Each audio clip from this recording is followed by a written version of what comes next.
for you. Bear in mind, Krakatoa erupted just over a week ago. Thought it might be good for you to have a look into volcanoes. So if you research how volcanoes are formed and then show your understanding as a storyboard, or if you wanted to demonstrate it in any other way, then you can do. That's absolutely fine. If you go onto Alameda website and go into year 6 and year 7, you will see that there is also a template for the model that you can cut out and make for yourself as well. Following this, you can then have a go at making an eruption.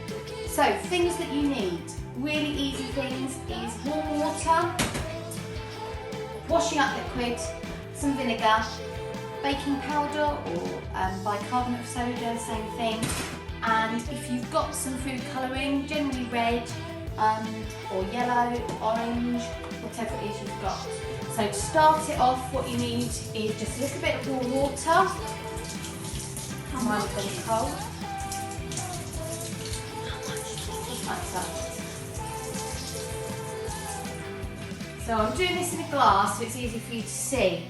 If you do it, try and do it in a bottle because then it will funnel it up. I will also show you a different one of our eruption we did at home, so you can see we used a funnel to make it really come out like a volcano. So warm water, about 6 drops of washing up liquid.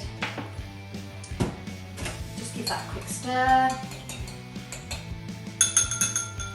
Then you're going to put a little bit of the food colouring in. Don't use all of your parents' food colouring, I'm sure they wouldn't be too happy if you did. And then a couple of spoons of baking powder, bicarbonate of soda. This will start to possibly froth up as you are doing that. As you can see, the chemical reaction has started already. And then to make it happen, you put in vinegar, and as you can see, the vinegar is causing the reaction for the lava to, or the volcano to erupt. Have a go.